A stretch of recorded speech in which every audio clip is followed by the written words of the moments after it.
In recent years, New South Wales has witnessed a concerning surge in youth crime, with particular attention on the town of Dubbo. This trend has sparked political, social and community debates about the root causes and potential solutions. The rise of social media, especially platforms like TikTok, has further complicated the landscape, influencing the behaviour of young individuals and amplifying the visibility of criminal activities. This video delves into the multifaceted issue of youth crime in New South Wales, examining the situation in Dubbo, the role of social media, and the broader implications for policy and community action. In Dubbo, the landscape of crime has shifted dramatically, with a stark rise in incidents involving young offenders. Data from the New South Wales Bureau of Crime Statistics reveals a troubling increase in criminal activities over the past 5 years. Motor vehicle thefts have risen by more than 15%, while home invasions have increased by over 13%.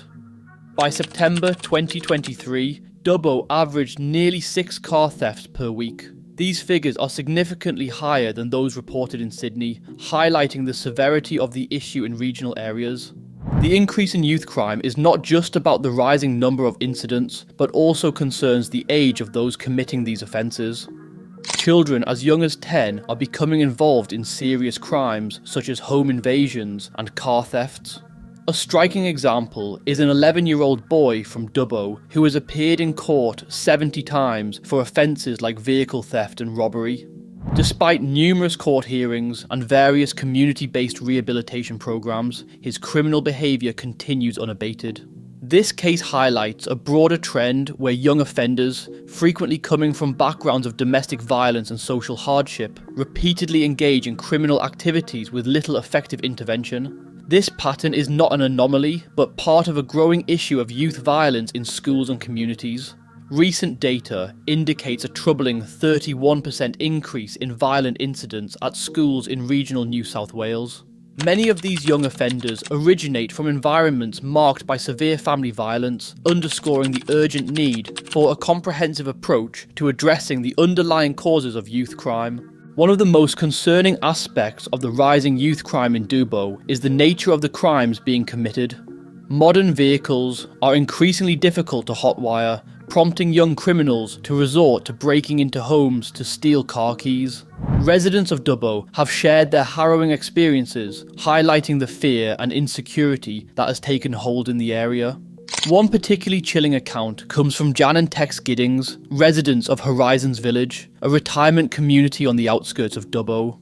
In a traumatic incident, the Giddings home was invaded by a group of 6 masked youths. During the attack, Mr. Giddings was struck with an iron bar, and the gang managed to steal car keys before crashing the stolen vehicle into a wall. The attack left the couple shaken and their community in a state of heightened alert. The stolen cars are often used for reckless joyrides, subjected to severe damage, and frequently abandoned or set ablaze.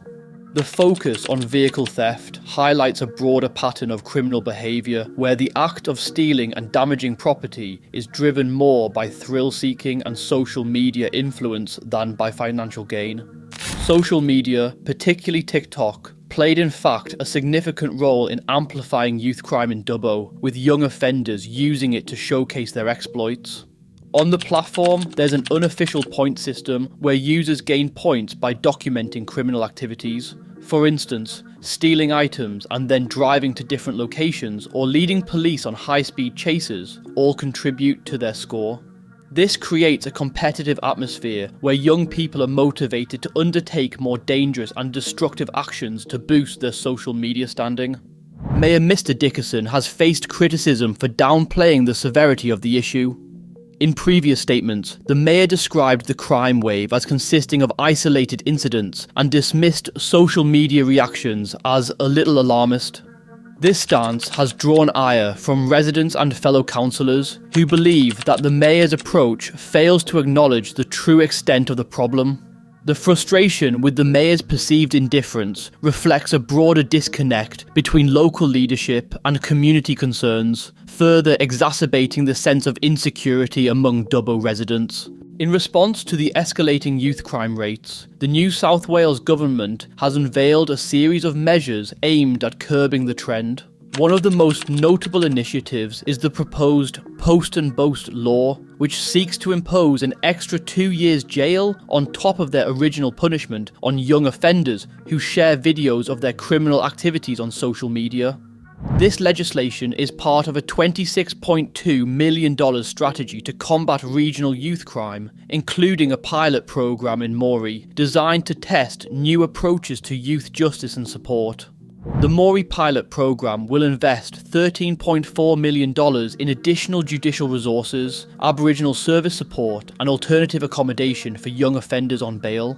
This initiative aims to provide better support and rehabilitation options, including links to Indigenous elders and family support systems. The goal is to address not only the immediate issues of youth crime, but also the underlying factors contributing to criminal behaviour. One significant legal challenge in addressing youth crime is the doctrine of Doli Incapaks, which presumes that children between the ages of 10 and 14 are incapable of understanding the wrongfulness of their actions. This legal loophole has allowed many young offenders to evade serious consequences for their crimes. Police sources report that some young offenders are so emboldened by their ability to avoid punishment that they refer to their criminal activities as doing Doli. This was the case of a 10-year-old boy in Dubbo, who recently was acquitted of 72 charges, including carrying a knife and leading police on a high-speed chase, due to the Doli Incapaks rule. His mother testified that despite her efforts to teach him right from wrong, he remained defiant, claiming he was untouchable by law enforcement. The magistrate ruled that it was not proven the child understood his actions were wrong, leading to his acquittal. The Doli Incapaks rule has led to frustrations among law enforcement and the community, who feel that it allows young offenders to continuously evade accountability. The growing calls for legal reform highlight the need for a more effective judicial response to prevent repeat offending and ensure that young criminals face appropriate consequences for their actions. The rise of youth crime in Dubbo is a complex issue that demands a multifaceted response. From the influence of social media platforms like TikTok to the challenges posed by legal doctrines such as Doli Incapaks, addressing this problem requires coordinated efforts from law enforcement, policymakers, and the community.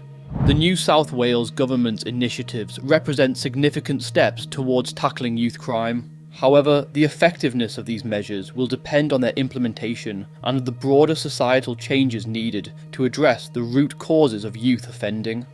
As Dubbo continues to grapple with this troubling trend, the need for comprehensive solutions and effective leadership remains paramount. The experiences of residents like Jan and Tex Giddings, along with the ongoing debates around legal and policy reforms, underline the urgent need for a cohesive and supportive approach to ensuring the safety and well-being of all community members. Let me know what you think below in the comments. As always, if you've made it this far, thank you so much for watching. Till next time, take care.